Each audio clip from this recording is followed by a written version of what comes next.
So today's episode is going to be a little bit different. I'm outside. My partner is working at home because of COVID, and while I could film inside, it is, I thought, a little more interesting to be out in the garden.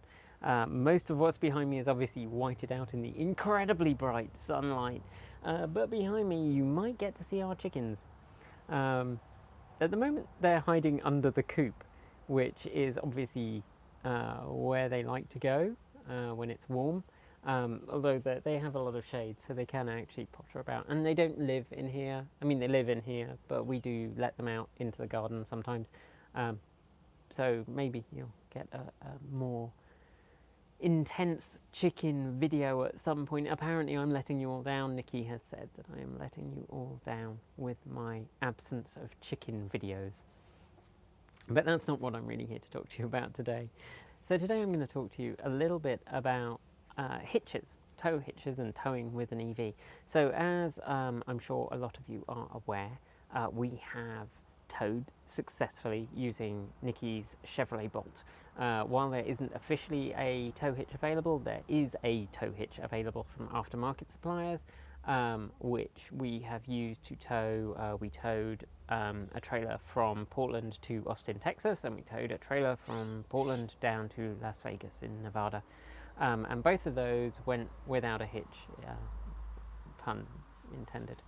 If it was so good, why do you not see more electric vehicles rated for towing? Obviously, the Audi can tow, and Tesla tow hitches available, but things like the Chevrolet Bolt, the Kia Niro, the Hyundai Kona, no tow hitches available from the supplier, and in America, none of them are rated to tow. In Europe, the Kia Niro plug-ins are available as with a towing package, but the electric vehicle is not. So why is there this weird kind of disparity? I did actually reach out to Kia for some clarification as to why the European version of the e-Niro doesn't tow, where the petrol versions do. And they said there are structural differences between the car, but didn't go any further. And when I asked whether there was a difference between the US and the European editions of the Niro and the e-Niro, they said that they couldn't comment on differences between cars for different markets. So I don't know whether there is any kind of structural difference. Really, the question that I'm kind of going to talk about a little bit before we get going on the actual conversion is, why do you not see electric vehicles as towing vehicles? And the reason is probably mostly down to energy density. For 1 gallon of gasoline, you get roughly 33 kilowatt hours of energy out, and even though gasoline vehicles are hideously inefficient, that huge amount of energy density translates to, even if you tow something and you have the aerodynamics of a brick falling through the atmosphere, you can still go a fair distance between fill-ups because you carry that much energy. That much energy is embodied in such a small volume of gas that if you have a reasonably large petrol tank, you can still get a fair distance before you need to fill up. When you look at electric vehicles, in comparison, even the highest capacity electric vehicles on the market are actually carrying around roughly the equivalent of, no more than 3 or maybe 4 gallons of gasoline. So adding something behind the vehicle, which means that you get much worse economy, is rapidly going to make it so that you don't get very far. But how much is not that far? So it depends on what you're towing. When Audi towed the EV1 to fully charged in Austin, Texas, that they said gave them about 100-ish miles between fill-ups.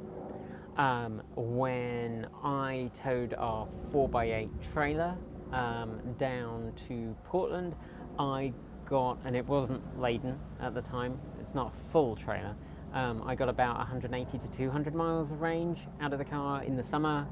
It was a warm day, but not really hot, so the heating wasn't working terribly hard. So with those kinds of caveats in mind, yeah, you don't see the cars and there may be legal issues and you need to check them before you do anything. Is it then worth the bother of installing a hitch? And I think that really depends on what you want to do. So I'm going to try, hopefully over the next year or so, to do some other experiments. I would like to try towing a pop-up camper and see how far we can get with that. I'm unlikely to, but if someone has something like I think they're called a Scout, the little caravans, then I think it would be worth just seeing what kind of efficiency we get towing one of those. But overall, we got about 2.6 miles per kilowatt hour towing the trailer that we did. And as you can see, it's not the most aerodynamic or the lightest object in the world. It's a fairly old and fairly beaten up trailer that we rented, and it has this giant piece of metal on the back which, while it does have holes in, will act as kind of a giant sail, and will cause lots of wind resistance just through turbulence through the passage through those little holes. So like I say, despite the fact that our car is not officially rated to tow, we went ahead and fitted a tow hitch. So the hitch we chose was the Kurt hitch, but other ones are available. It's rated for £3,500 of towing capacity. However, as we were aware beforehand, thanks actually to a video by EcoBrap,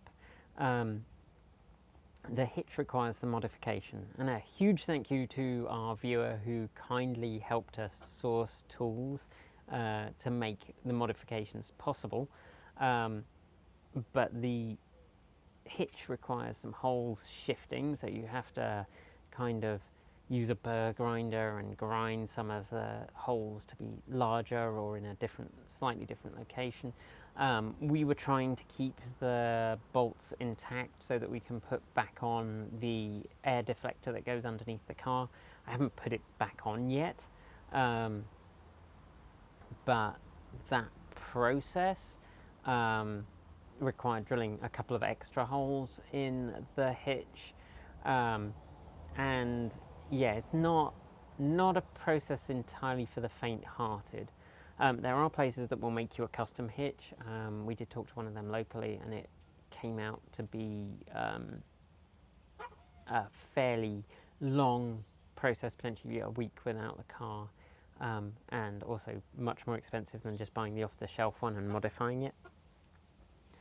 And then obviously there's the question of installing the wiring loom. So the videos that I'd seen online didn't show how to install a hitch wiring loom on the car, and as usual, if no one tells you how to do it, it's usually because it's a bit complicated or difficult. In the end, I used an endoscope, and I found that you can run down one side of the car with some plastic tubing between the car body and the battery pack, because the battery pack is underslung under the vehicle and the chassis has enough space around it that you can feed quite a large pipe through, actually. And so I did that to run the power cable, the positive run, to the battery compartment up at the front of the car. And that was not actually terribly tricky, but it was a little fiddly. So at the end of the day, it is possible, you can do it. And actually, electric vehicles are an absolute delight to drive as towing vehicles. I have towed a couple of times in my life driving petrol or diesel vehicles. Once or a couple of times, I think, using hired vans and trailers, usually using diesel vans, and at least once using a Nicky's. At least once using Nicky's old Volvo 240 manual 5-speed petrol engine. And both of them, you really like, because you have to keep the engine roughly in the torque band to get enough power out to tow reasonably well. You spend a lot of time shifting gears. It's not super fun. So yeah, I mean, if you've got a big diesel truck, then I suppose it's probably less of an issue. But driving with an electric vehicle, it really didn't feel any different. I mean, yeah, it's got a trailer on the back, and yeah, it's heavier, But honestly, you've still got so much torque that it's just laughable. The impact is near zero on the actual driving experience. The impact, obviously, on your range, not so good. So we normally get about 3.5, 3.8 miles per kilowatt hour in the winter and 4 to 5 miles per kilowatt hour in the summer.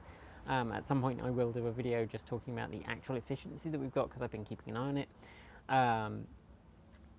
This year things are a bit funky because we've still got our winter tyres on the car, and obviously I've just taken one of the air deflectors off to modify it so that it can go over the hitch. Driving regularly, I haven't really seen a huge impact on efficiency, but driving with the trailer, I got about 2.6 miles per kilowatt hour, which is about 24 kilowatts per 100 kilometers, which gives a range of about 150 to 200 miles. I got about 180 miles before I needed to charge. I definitely could not have made the 240-mile round trip in one go, not mainly at 60 miles an hour. It's almost all at 60 miles an hour on the motorway. But mainly what I'm using it for is these folks behind me. So they need bedding occasionally. They need, we use deep bedding for those of you who care. So this is all wood chip behind me, and it's about 6 inches deep. And then over the next few months we'll top it up with a bit more, and while I could put that in the back of the car, I'd rather not. And there's a local place near us where we can just go and get some free wood chip, so having a trailer, throwing it in the back of that, that's good. In the whited out craziness behind me, we use a lot of mulch, so we also would like to use a trailer for that, so we'll be getting some other loads with that. But the thing we'd really like to do is lay our hands on a pop-up camper. So when the house and other projects are finished, then I will be looking out for a pop-up camper to restore, so that we can take one of those out on the road. So we might do that in the next kind of year and a half, and that we'll see how well that goes. If we can get about 180 miles, then that's enough for us to drive somewhere, park up, have a few days at a campsite, charge up on a small 110 volt, or take our open EPSE and plug it into an RV socket, and we should be able to charge up in a day, then head off. So it would allow us to tour kind of slowly, which is something that we used to do back in Europe with just a regular tent. But these days lying on the floor doesn't always seem quite so comfortable for some reason. So we'll maybe be doing that, and we'll keep you up to date with it.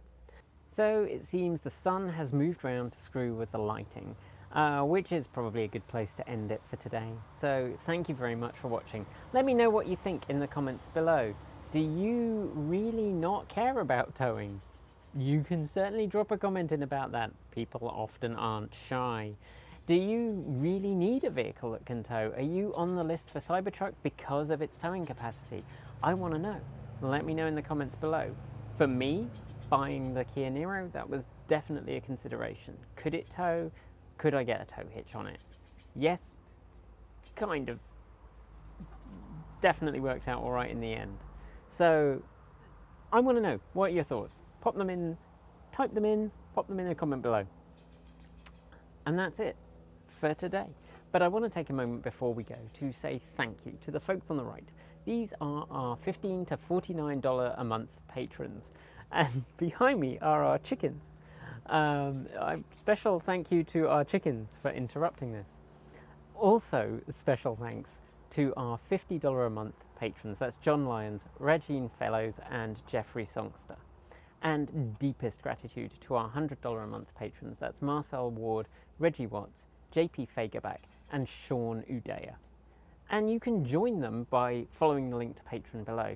You can also support the channel by sharing, liking, and hitting the notification bell and subscribing. And you can also support us, there are so many ways. You can support us through Bitcoin and Ko-fi. Links down below, check them out. And finally, if you want to chat with the team, you can join us on our Discord channel. So join our Discord server. There is a link hidden down below. And until next time, keep evolving.